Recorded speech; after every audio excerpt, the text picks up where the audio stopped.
ప్రియమైన సోదర సోదరిమణులారా, భారత స్వాతంత్ర దినోత్సవ వేడుకల సందర్భంగా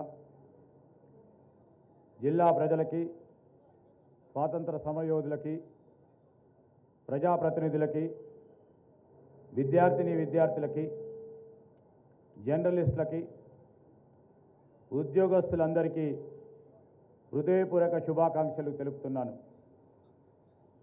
నేడు దేశవ్యాప్తంగా ఆనందోత్సవాలతో స్వాతంత్ర దినోత్సవ వేడుకలను జరుపుకుంటున్నాం.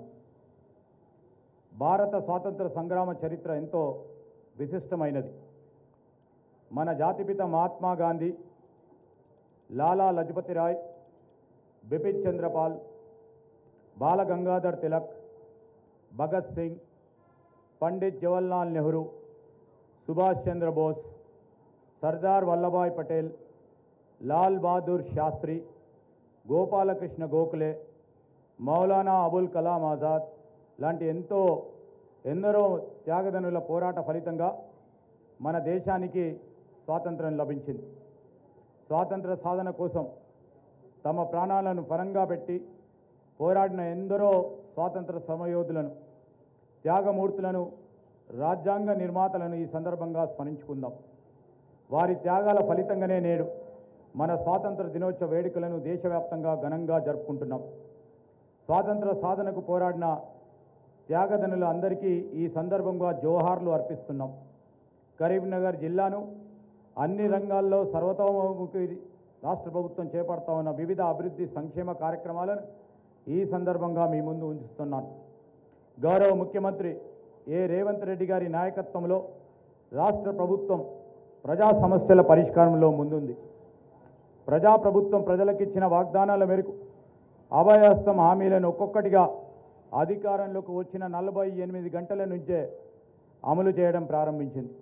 ఇందిరమ్మ గ్రామ సభలు నిర్వహించి ప్రజల నుంచి దరఖాస్తులు స్వీకరించి పథకాలని అమలు చేస్తున్నాం. రాష్ట్రంలో మహిళలకి ఆర్టీసీ బస్సుల్లో ఉచిత బస్సు ప్రయాణాన్ని ప్రభుత్వం అమలు చేస్తూ ఉంది. మహిళలు పైసా ఖర్చు లేకుండా రాష్ట్రంలో ఎక్కడి నుంచైనా ఎక్కడికైనా ఉచితంగా ప్రయాణించే సౌలభ్యం ఈ పథకం ద్వారా లభిస్తుంది.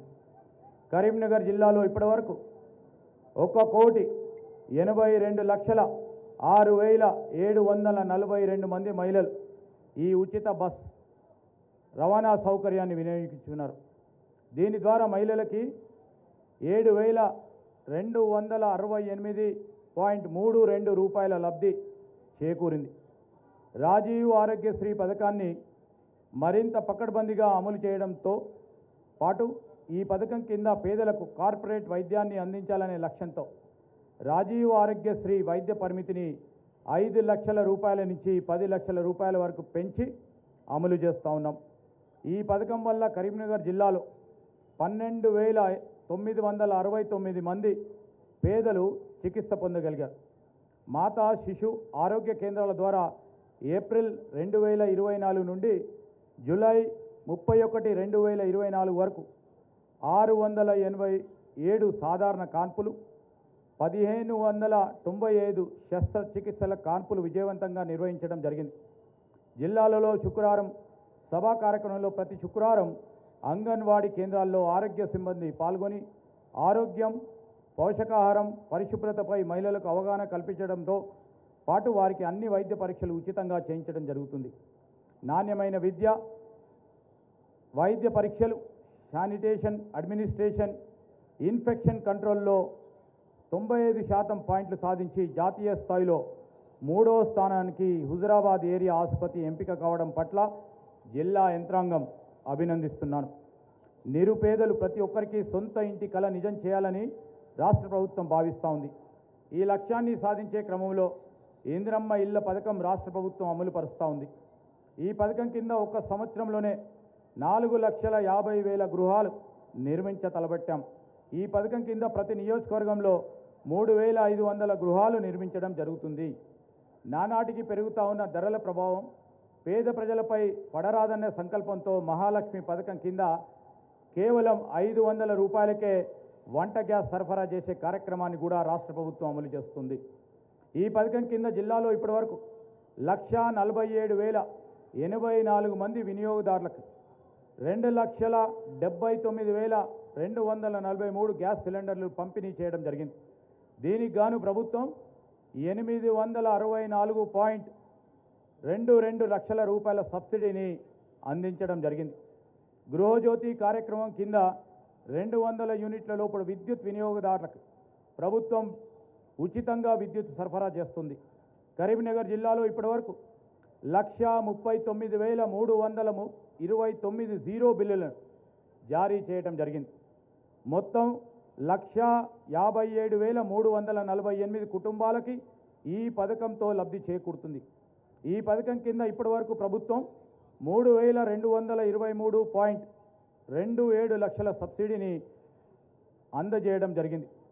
తెలంగాణ రైతులు దేశానికే ఆదర్శంగా ఉండేలా రాష్ట్ర ప్రభుత్వం సరికొత్త ప్రణాళికలను రూపొందిస్తూ ఉంది. రైతుల సంక్షేమానికి వ్యవసాయ పురోగతికి అవసరమైన కార్యాచరణ ప్రణాళికలను అమలు చేస్తూ ఉంది.